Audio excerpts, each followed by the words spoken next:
नमस्कार। आज सबकी डिमांड पे भरमा भिंडी में आप प्याज कद्दूकस करके उसमें मसाले डाल के भी भर सकते हैं। बट अगर प्याज भी नहीं खाते तो ये मैंने कुछ मसाले लिए हैं। जो ये मैंने इस तरह से भिंडी को धो के साफ़ करके इस तरह से कट लगा लिए हैं। और ये मैंने मसाले लिए हैं। इसमें मैंने गरम मसाला, नमक, सफ़ेद नमक, जवैन और लाल मिर्च, अमचूर, धनिया पाउडर, हींग, हल्दी और गरम मसाला है। और साथ में इसके चाट मसाला मैं ऊपर से जब बन जाएगी तो उसके ऊपर से डाल दूँगी। और इन सभी मसालों को आपने मिक्स कर लेना है। जवैन ज़रूर डालिएगा और अमचूर का खट्टा फ्लेवर आएगा। और उसके बाद भरने के बाद आपने इसको इस तरह से मिक्स करके इस तरह से सारी भिंडी में आपने भर लेना है। एक भिंडी लेनी है और इसको इस तरह से खोलना है। और ये जो मसाला है सब कुछ इसमें मिक्स है और इसमें आपने इस तरह से भर देना है। इस तरह से सारी भिंडी में भर के भिंडी के ऊपर ही रखिएगा कि जहाँ प्लेट में रखिए जिसमें आप भर रहे हैं। इस तरह से जो बाकी का मसाला है वो वापस इसी में गिरता जाएगा। और इस तरह से आपने सारी भिंडी जो है भर लेनी है। इस तरह से हरी मिर्च भी साथ में ले लीजिए, इसमें भी कट लगा के भर लीजिएगा। और फिर इसको बाद में कढ़ाई में फ्राई करेंगे। ये सरसों का तेल मैंने कढ़ाई में डाल दिया है और इसको अच्छी तरह कर लेना जब तक धुआं ना निकल जाए और आँखों में कड़तन सी ना आ जाए, भी आँखों को लगने लग जाए। और इसमें आपने ये भिंडी जो है वो डाल देनी है। आराम से डालिएगा, सारी इसी तरह से डाल देनी है।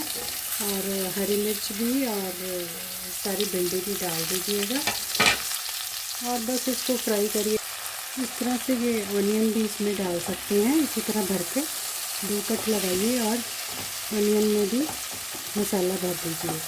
और अब जब बन रही है भिंडी तो थोड़ी सी जब बन जाएगी तो इसके चिपक जाती है थोड़ी थोड़ी। और अगर आपने ऐसे नहीं भरना तो इस तरह से कट करके ऊपर सारा मसाला डाल दीजिए, तब भी वही फ्लेवर आता है। बहुत अच्छी भरनी भिंडी बनती है। और अब बस इसको ढक दीजिए और स्टीम में भी हो जाएगी। अगर वैसे ही करना है वैसे ही कर लीजिए। अगर तो ज़्यादा मेहनत करनी है तो इसी तरह से कर लीजिए। अगर कम करनी है तो इस तरह से ढक्कन लगा के थोड़ा सा स्टीम में पकने दीजिए और फिर इसको मिक्स कर लीजिएगा। देखिए मसाले में बिल्कुल लिपट गई हैं और ऑलमोस्ट मैंने ढक के रखी थी तो तब भी ये सारा घी देखिए इसने ऑयल छोड़ दिया है। और भिंडी ऑलमोस्ट तैयार हो गई है। अगर थोड़ी सी और करनी है तो थोड़ा सा और ढक के रख दीजिए। अगर क्रिस्पी भिंडी लेनी है आपने तो इसको बिना ढक्कन के ही फ्राई कर लीजिएगा। बहुत ही अच्छी भिंडी बनती है।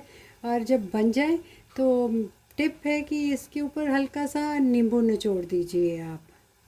देखिए बिल्कुल भिंडी बन गई है, खाने के लिए रेडी है। और अब इसमें खटास में हम अमचूर तो डाला ही है और अब आप इस पर ये नींबू निचोड़ के खाइएगा। और बहुत ही बढ़िया क्रिस्पी भिंडी रेडी टू ईट है। चलिए बनाइएगा, खाइएगा और अब बताइएगा कि आप कहाँ से मेरे चैनल को देखते हैं ताकि मैं आपका थैंक्स कर सकूं।